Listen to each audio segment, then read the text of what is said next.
Hello and welcome to the third episode of Unboxing Women, where we will explore why women in business are often called such a bitch. Thank you so much for joining. We're here for some casual conversation about the gender gap in the music industry, and we will also broaden our view to the underlying aspects of modern society in general. We'll be chatting to our audience and asking questions, and every now and then have a guest come on the show to give us their view on the subject. And my name is Rexx, and I am an independent recording artist, singer and songwriter based in Belgium. With me is my friend Maika Rose, who is also an independent artist, singer, songwriter and based in Germany. So this is a live stream on Facebook and Instagram, and in a few weeks we will also be uploading this as a podcast to YouTube and Twitch. So there we go. So you had a question for me, Maika. Oh, yeah. So before we were cut off by not being live on Facebook, I was just going to say, we just wanted to kind of tell you guys how we started out in the music industry and how we just kind of got into it. And so I was just saying you started out as a DJ, and yes, I mean, true. That's crazy for me, but it's cool. Yes, I started singing when I was 5 or 6 years old, and music was always playing in the house, you know. So I actually had lessons by the time I was 9 or 10. I had some singing lessons and dance lessons and everything. And then I actually got involved with a thing called the Young Artists School here in Belgium, where actually TV channels, local TV channels, well, national TV channels, but we're a small country, so I say local.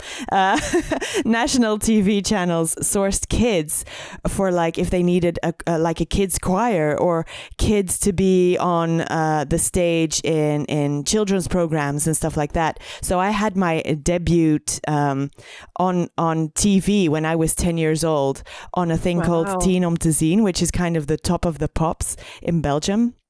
As a kid, you know, in a choir, you know, behind a pop artist, basically. That's really cool. That's where it all started for me. And I just went on with my singing lessons and everything.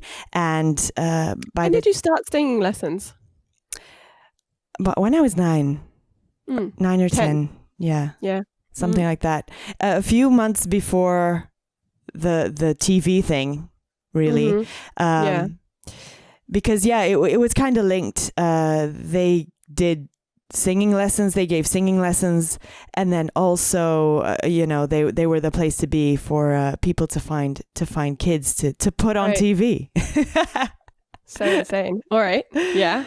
And then, you know, fast forward a couple of years, I sang in cover bands with my friends, and did like local gigs, you know, block parties, street parties and stuff like that. The mayor's party. And then when I was 16, I started to go out, and I was into a very extreme kind of music, which some of you might know. It's hardcore. And I was hanging out with my friends on a Sunday, and a couple of them were like DJs, you know, in their room. They were DJing with vinyl. It was all with records. And this guy got a phone call, so he was like doing something else, but the record was nearly over, and we were like chilling. We were like, no, we don't want the music to stop. So nobody got up to do it. And I just thought, well, I can just put on a new record. And instead of just putting a new one on, I said, well, let me give this DJ thing a try. And I started mixing, and I started, syncing the tempo, and the beat wasn't exactly, I mean, the beat was on the beat. It was just not, the one was not on the one. It was probably on the 3 or the 2 or something else. But I got the tempo to actually sync up, and I was so happy, and I'm like, yeah. And then, you know, I opened the thing, and the music was playing, and everybody was like, whoa, you did it. And I said, well, beginner's luck, you know. But I just got the bug, and I went home that evening, and I said, Mom, I want to DJ. and how did she react? She said, okay.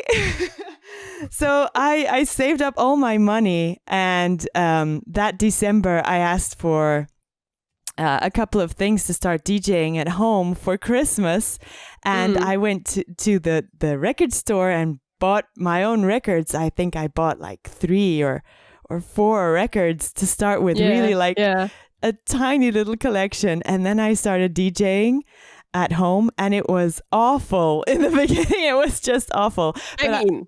Yeah, of course. Oh yeah, absolutely. And it was obviously much harder than I thought, but I just loved it so much, and I kept on going. And a couple of months after that, I actually, when I was 17, I started playing in a local club down the street from where I lived. And a couple of months after that, I actually, because I was going out to this really well-known club in Antwerp, well known for hardcore at the time.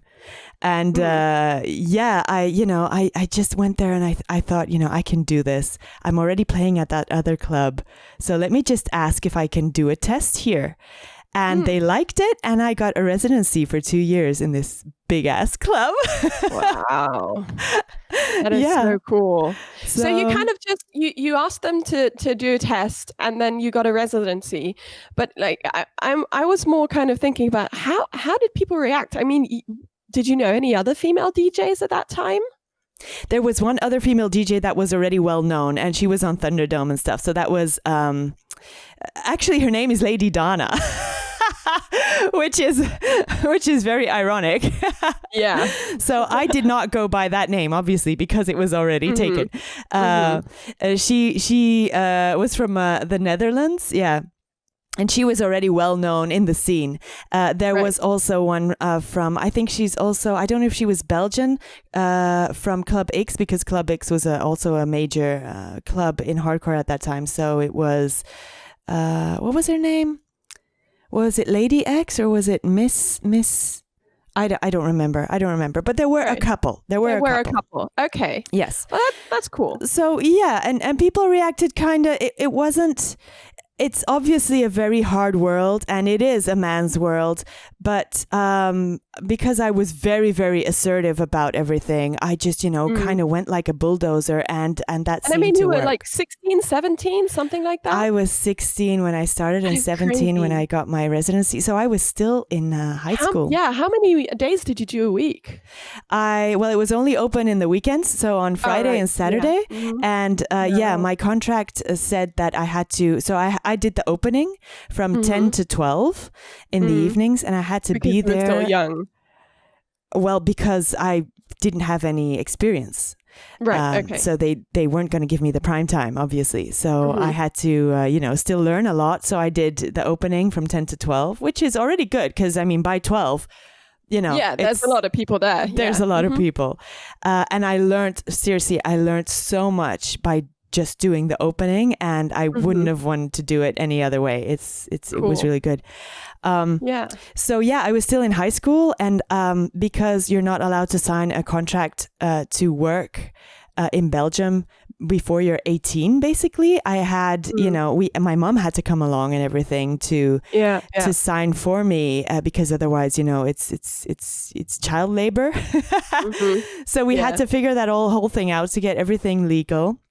But yeah, I had a contract, and I had to be there every Friday and every Saturday night, basically until closing time was what was in my contract. And sometimes that was very late, the next day.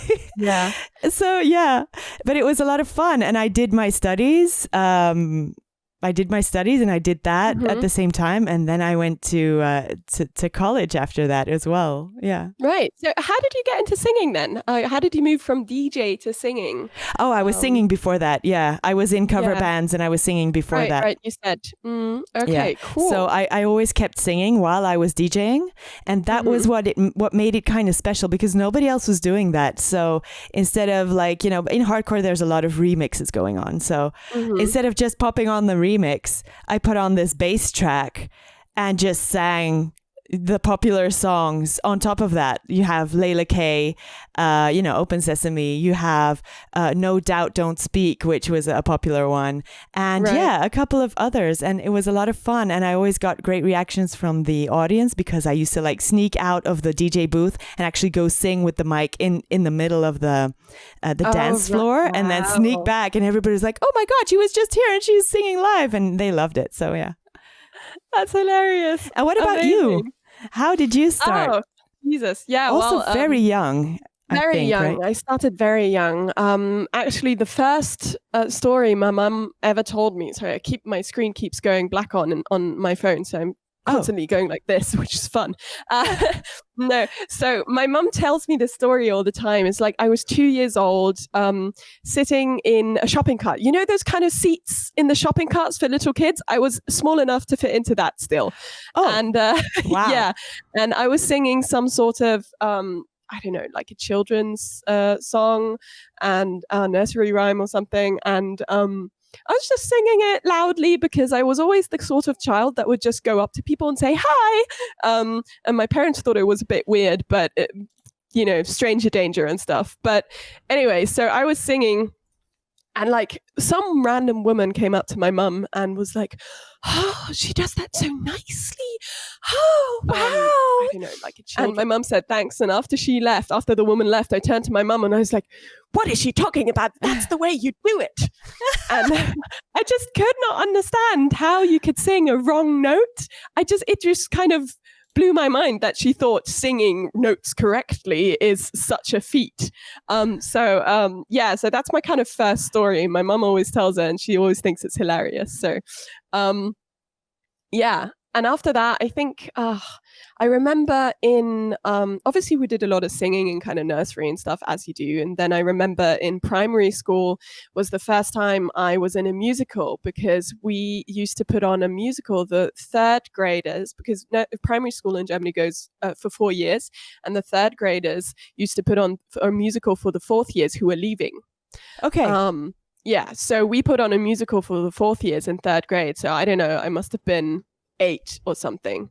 It was really fun. And I was singing. I didn't get any of the leads because we didn't actually do singing auditions, and I was still a bit shy about auditioning. Mm-hmm. And I think about 2 years after that, the same guy who did that musical, he had started a musical troupe, and they're still active today. It's called Musical Kids Hamburg now. Oh, wow.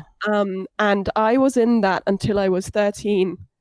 Cool. And I did 2 musicals a year, and we just kind of it was amazing.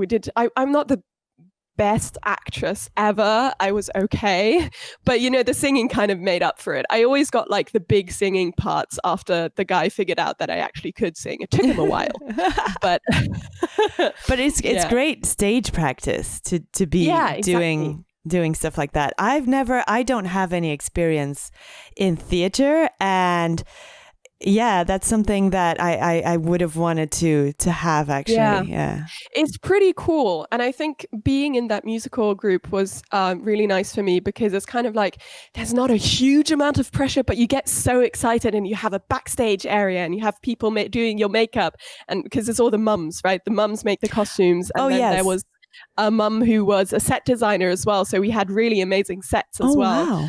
And it was all really cool.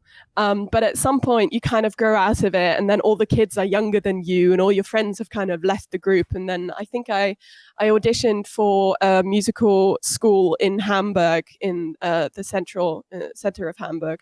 And I got in there, and I did a year there. And you're supposed to do 2 years.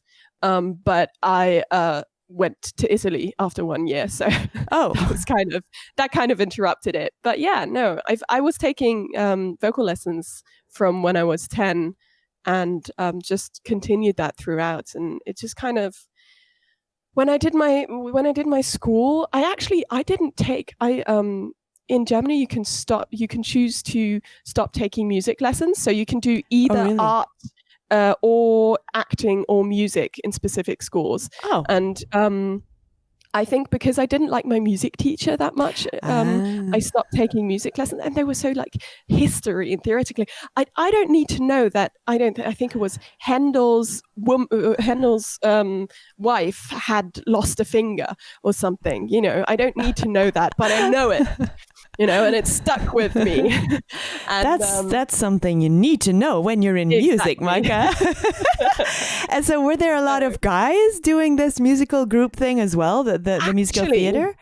funny you say it, because like when I was auditioning in the smaller group, there were a few more girls, but in the group that I auditioned for in Hamburg, the first time I auditioned, because I auditioned twice, and the year I auditioned first, I was 13, and I didn't get in, and they wrote to me and they were like, "Oh, we're so sorry. You really were our next choice." And then the next year when I got in, I found out that they had let in a guy instead of me, but this guy could not sing, could not act, could not dance, but they took him in because he was a guy. Oh, really? They needed guys. And they needed they a had guy. Like 3-4 guys. And, well, I guess they needed a guy, because otherwise, you can't do the role. So any guy that's interested at that point gets it. Yeah. I mean, but that kind of stuck with me. I was just like, if he could have at least sung or danced or acted, but he really couldn't do any of the three. So it was kind of a bit, but he was a really nice guy and very kind of like hardworking. So that makes up for it. So it's not because he was a guy. I mean, well, it was. They needed guys. They needed a guy. Exactly. But yeah. Well, there weren't that many guys. There really aren't that many guys in musical theatre. No, I know. So I guess, that was something that they needed. You were also asking me about what I earned as a DJ, and if it was more or less than the men. But I do remember it being the same.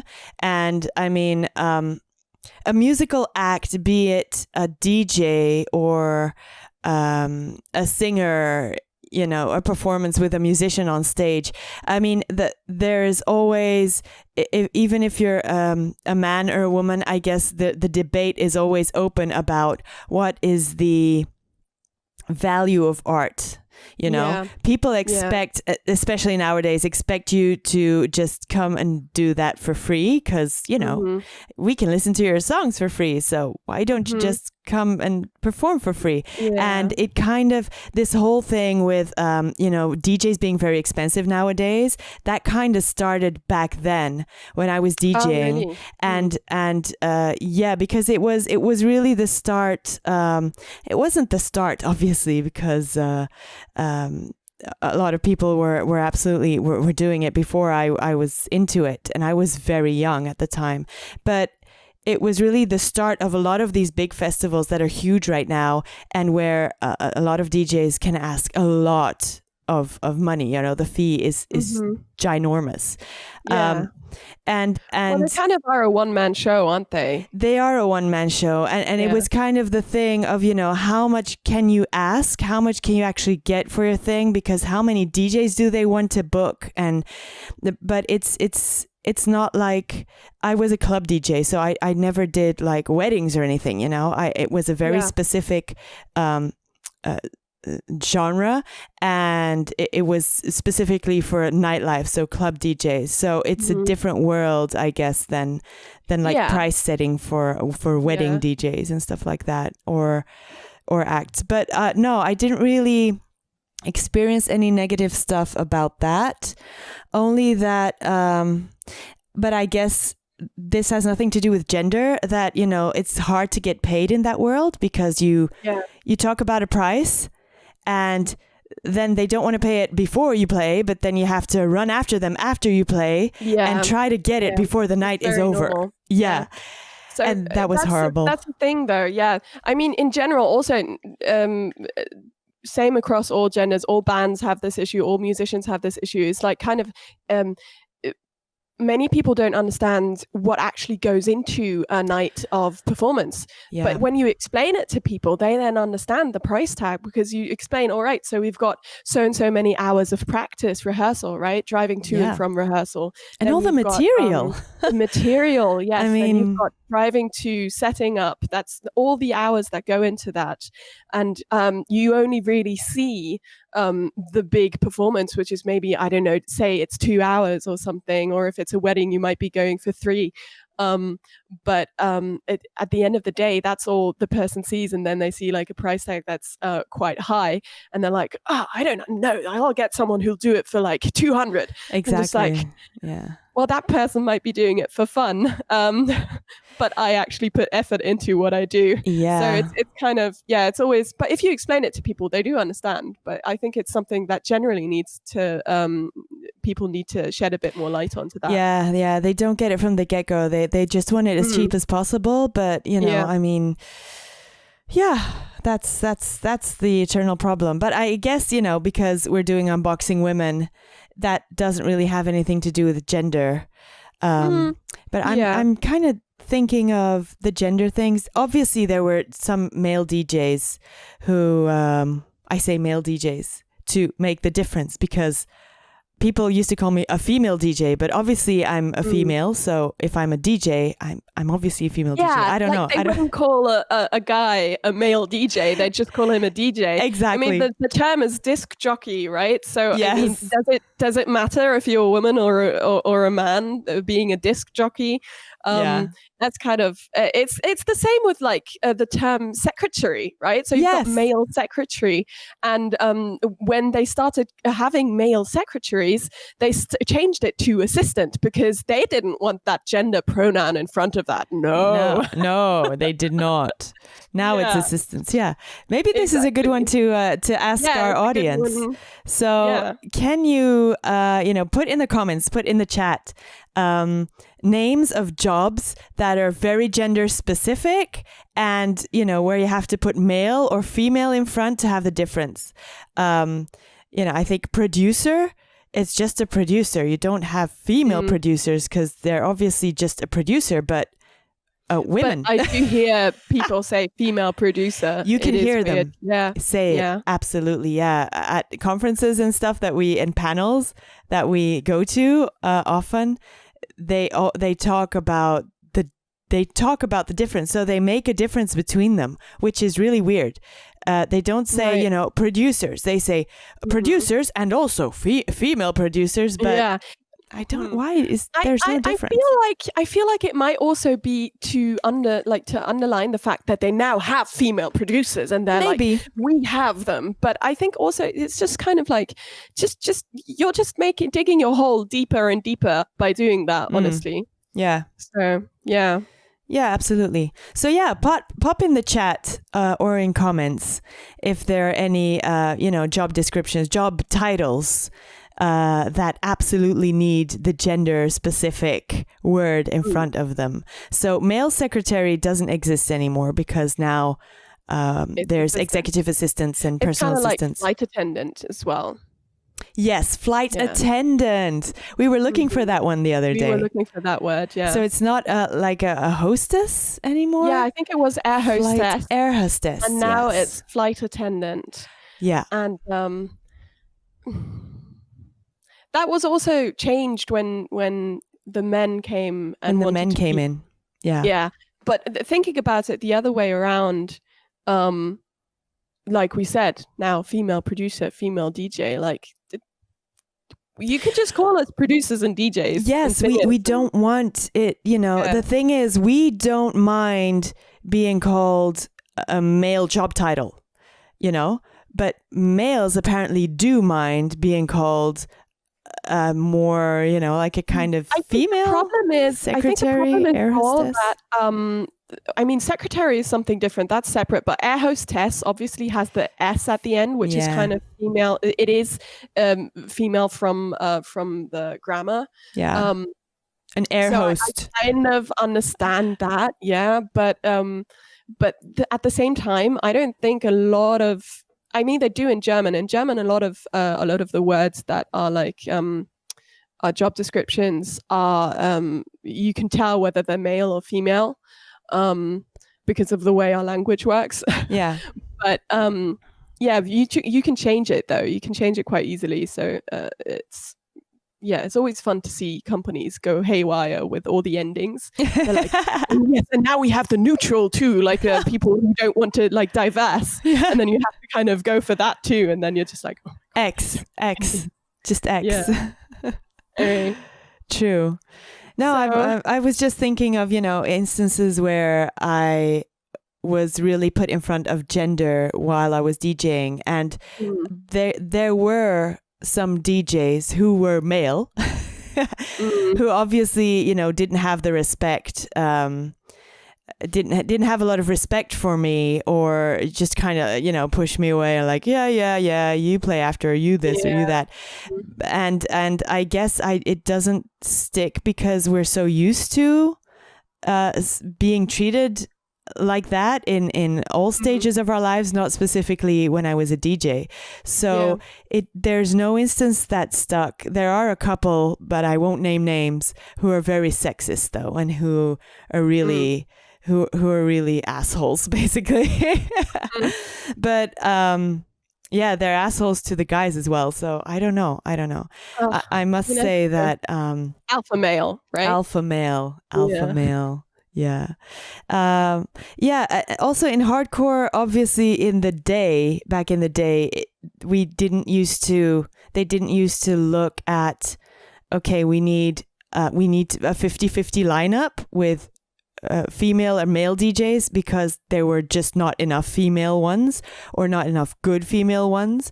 So they didn't really do that. But in the meantime, I have seen, like in the nillies and in the tennies, or how are we calling the last 10 days? So the naughties, and what's between 2010 2020? I don't know. The tens, whatever. They did parties with like a specific area, like a female area, which is pretty cool. Which is cool. But then you see that the rest of the areas, they kind of, had to take all the female DJs of all those genres and like put them all in that room, which is a pity too. I mean, there's enough female DJs, if I can say it that way, to go around now. But anyway, I think in the DJ world, specifically in hardcore, it's quite okay, which is ironic because it's a very extreme genre, but it's kind of like heavy metal and hard rock, everybody, it's a very tight community. We talked about this at some point. I feel like metal and things that go into that direction they live off of their community, and that's why they're also one of the only kind of genres that still sell CDs and merch without any issues. And I feel in a community like that, you don't discriminate because there's so many different people coming together. That is kind of like, you just kind of take everyone, and that's really, really nice. Wow, that's been a lot. That was a lot. So to summarize, DJs there were some females there, which is good, and you got the same pay, which is amazing. Woohoo! It was difficult to have for male and female DJs, but we got it. So it was a general pay issue and not just gender based. That's cool. Awesome. So I think that's all for today. Yes. So thank you for tuning into Unboxing Women, and be sure to connect with us on our socials, which you can find in the show notes, and send us a DM or let us know your personal experiences with the hashtag #suchabitch. Right? So please let us know, or write it in the comments below. Be awesome. And join the movement, and let's make some changes around here. Yes. So my name is Maika Rose, and I have been chatting with Dana Rexx, and this is a bi-weekly show, and our next episode will be on the 20th of August, so in 2 weeks' time, same place. Thanks again for listening, and we will see you soon. See you soon. Bye-bye. Bye.